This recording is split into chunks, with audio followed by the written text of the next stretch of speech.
اینجا استودیوی مرکزی رادیو زودی است و با تازه‌ترین خبرگزاری‌های تاجیکستان و جهان من شعله گل خوجش آشنا می‌کنم. در برنامه امروز 22 مارس این موضوع را داریم. نوروز تنتنه دارد. در برابر دیگر مناطق تاجیکستان در شهر کولوب هم نوروز امسال از مراسم پرازدحام بود. خواهان آنم که همه چه مراد مقصد دارد، همه چه آرزوی دارد، بگذار که همشان جامعه عمل.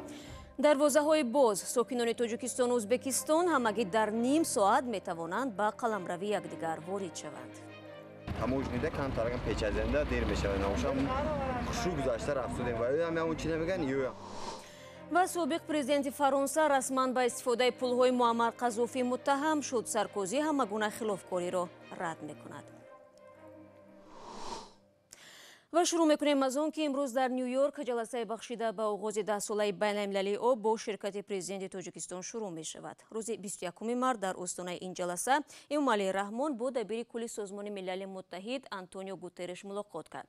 جانبها از سهم تاجیکستان در مبارزه با چالش‌های جهانی با مثل تروریسم و افراطگرایی، قاچاق مواد مخدر و تامین امنیت مرز با افغانستان صحبت نمودند.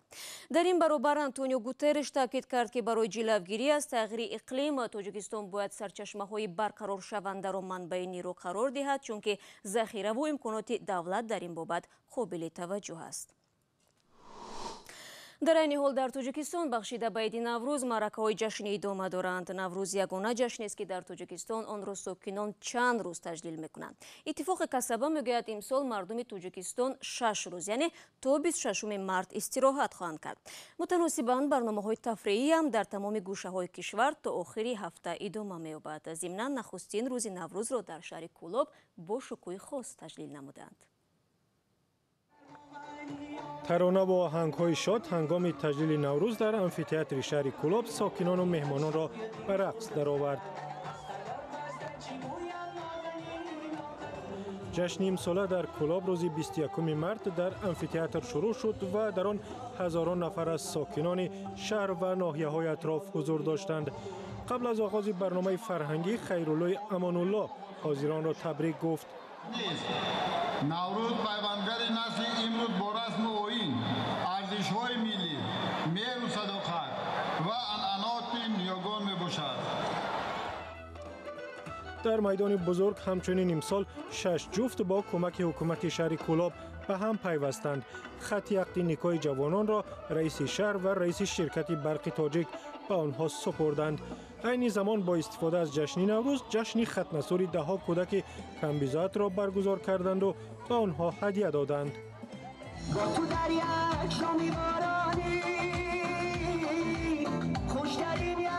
در برابر آوازخوان‌های دیگری معروف منطقه سوریا قاسم و آوازخوان شناخته تاجیک بعد تبریک مهمانان جشن آمد. خود آوازخوان در صحبت کوتاه با رادیو زودی همه ساکنان را تبریک گفت.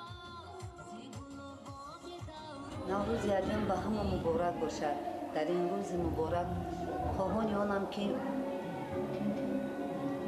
همه چه مراد مقصد دارد، همه چه آرزوی دارد، بگذار که همشان جامعه عمل باشند. در بیرون از آمفی‌تئاتر کولوب هم نوروز را با شکوه و شهامت هر سالش تجلیل کردند. طعم‌های ملی، نان و فطیر و شیرینی‌های دیگر رسته‌های مخصوص نوروزی را آرامی داد. کودکان چکم‌پوش و تاقی بسر نیز امسال با تجلیل جشن جلب شدند و هر کدام از آنها نقشه برای اجرا کردن داشت. پیرمردان هم کم نمی آمدند. نوروز را در دیگر گوشه‌های تاجیکستان نیز تجلیل کردند، اما از ناحیه 5 به رادیو آزادی شکایت رسید که مقامات به بعضی از ساکنان که از راه دور آمده بودند اجازه ندادند برنامه فرهنگی را در میدان مرکزی شهر تماشا کنند. رو می‌آوریم به موضوعهای دیگر. هفته گذشته رسما سازشنامه بیکار کردن ویزا برای رفت آمد شهروندان تاجیکستان و ازبکستان به اجرا درآمد. اکنون ساکنان تاجیکستان، آنهایی که شناسنامه خارجی دارند، واقعا هم می‌توانند مدت 1 ماه در کشور همسایه بمانند. این را به واسطه خود همکاری ما از نستایش وریم انوشیروان اوریپوف تجربه کرد و از دوشنبه تا سریوسیا نویای نزدیک‌مرزی نزدیکترین ازبکستان با ماشین سفر داشت. انوشیروان میگوید برای شهروندان ازبکستان روا باز هم آسان‌تر است، چون که آنها میتوانند با شناسنامه‌های داخلیشان به مرز تاجیکستان وارد شوند. گزارش را در این باره در تقدیم کیومرثیه تماشا میکنه. برای شهروندان تاجیکستان و ازبکستان همگی نیم ساعت کافی است که تمام گذرگاه‌های مرزی و گمرکی را عبور کرده به قلمرو یکدیگر وارد شوند. با وجود ازدحام آدمان، مرزبانها تلاش میکنند با همه مهربان باشند. 17 سال با یک بار رفتم. 17 سال گذشتگی بود. من دینا 17 سال با ما رفته همش خبر گرفتیم. ای دنیا گذشتگی موندگیش زیارت کردیم.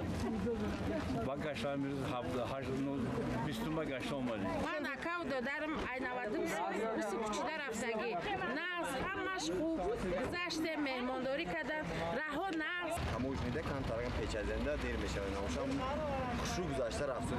هم اون چی نمیگن هم نغز میریم نغز مسئولیم. بر روایی ساکنان دو طرف تاجران با قوطی‌های کلان و عرابه‌هایشان مشکل ایجاد میکنند. سوداگران از ازبکستان به مقدار خیلی زیاد تخم مرغ میآورند، چون که در تاجیکستان نرخ آن 2 برابر گران است.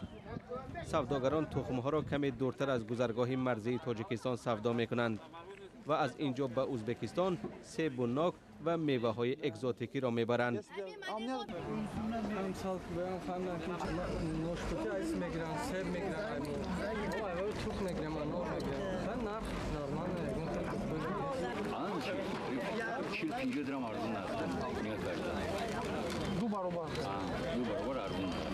عبور مرز کاری مشکل نیست، اما میباید تقریبا 1 کیلومتر راه را پیاده طی کرد.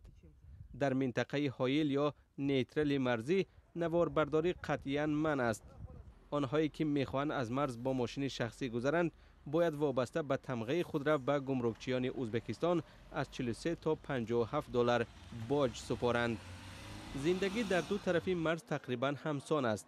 در هر دو جانب ازبک‌ها و تاجیک‌ها به هم آمیزش یافتند، ولی با این هم چند تفاوت به چشم می‌خورد. در طرف ازبکستان شروع از مرز تا مرکزی ناحیه یگان عکس پرزیدنت شوکت میرزیویف نصب نشده است، اما در تاجیکستان از گذرگاه مرزی تا شهر دوشنبه 10 عکس امام علی رحمان گذاشته شدند. تقریبا در هیچ جای ازبکستان از جمله بازار محلی نواربرداری را اجازه نمی‌دهند. ماشین ها در همسایه کشور تاجیکستان آزادانه حرکت می‌کنند. در دو جانب مرز پاسگاه های کارمندان میلیسا فعال نیستند. از این خاطر ساکنان دو کشور بالاخره میتوانند آزادانه مهمانی یکدیگر شوند. شما برنامه خبری رادیو آزادی را تماشا دارید. مقامات فرانسه پرزیدنت پیشین این کشور نیکولاس سارکوزی را رسما به سرمایه‌گذاری غیرقانونی و استفاده پنهانی بودجه دولتی لیبیا در معرکه انتخاباتیش متهم کردند.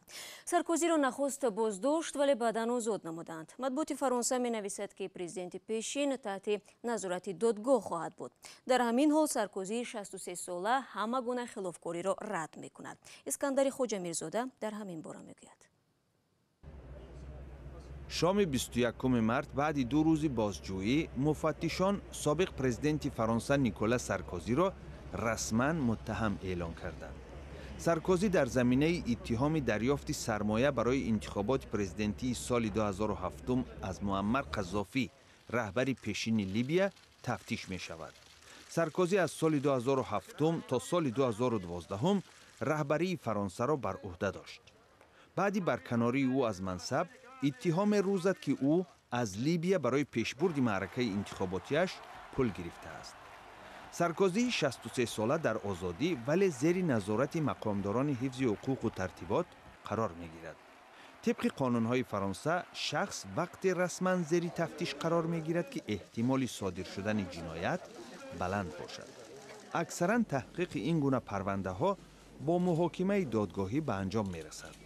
یک منصبدار نهادهای حفظ حقوق و ترتیبات فرانسه که نخواست نامش آشکار شود به خبرنگار ریترز گفت سارکوزی با فساد، سرمایه‌گذاری غیرقانونی معرکه انتخاباتی و سوء استفاده از مبلغ‌های جمعیتی لیبیا متهم می‌شود. این بار دوم است که سارکوزی تحت تفتیش قرار می‌گیرد. سال 2012 هم بعد باخت در انتخابات پرزیدنتی او را با سوء استفاده از سرمایه معرکه انتخاباتی متهم کرده بودند. бармегардем ба тоҷикистон. 3 рӯз қабл як сокини ноҳияи ҳамадониро ба иттиҳоми одамкушӣ боздошт карданд ки бо зарби бел фарзанди 3 сола ва ҳамсояи занашро ба қатл расонд. мақомоти интизомӣ дарҳол гуфтанд ки ин мард бемории равонӣ дорад ва ҳатто дар беморхона низ табобат гирифтааст. волидайни ӯ мегӯянд тамоми бадбахтӣ аз он шурӯъ шуд ки Сорбон Салимовро 10 соли пеш барои хидмат ба артиш бурданд. мана имрӯз бахти боғигил сия и бачаи хел мана ин фарзанданакои нозанинаш раҷабгал момагил айдaniyo рафт ҳаёти и одам сӯхтина и момагил аби и момагил амиди раҷабгал момагил боғигил момагулро падараш бо зарби бел кушт ва боғигулу раҷабгулро сахт маҷрӯҳ кард. фоҷиа рӯзи 19 март дар деҳаи тӯдабоёни ноҳияи ҳамадонӣ рух дод. як вақт садои бел шуд. ман аз инҷо нигоҳ кардам ки дар сари занаш ба бел зад. занаш шиштагӣ буд онхел афтид. хоб ман фикр кардам ки ба ӯ тараф биям дайрон накунам. аз ҳамин ҷои танг ман ба кала пайдам онҷа. пайдам ки дар муддати 3 сония я бели 3 бел зада гирехт. Сорбон Салимови 31 сола баъди гурехтан аз ин хона ба ҳавлии сокини дигари деҳа рафт ва бо зарби бел як зани 53 солаи дигарро кушт. волидонаш иддао доранд ки Сорбон баъди 1 солу 7 моҳи хидмат дар воҳиди низомӣ 05-10-52 ба бемории рӯҳӣ гирифтор шуд. Сорбон дар ин ҷо аз соли 2008 то соли 2010 хидмат кардааст. қисми низомӣ қазияро шарҳ надодааст. дар ҳамин хона бачаи калони аввали умри ма буд. ягум одам азоб намедод. ин мерафт дар хонаи ҳамсоя побел мекард.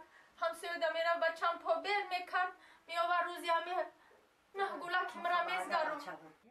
баъди хатми хидмат табибони вилояти Хатлон хулоса доданд ки Сорбон ба маҷзубияти параноидӣ бо раванди хуруҷманд гирифтор аст, ҳарчанд дар гузашта надошт ва дар авлодаш ҳам касе ин бемориро надорад.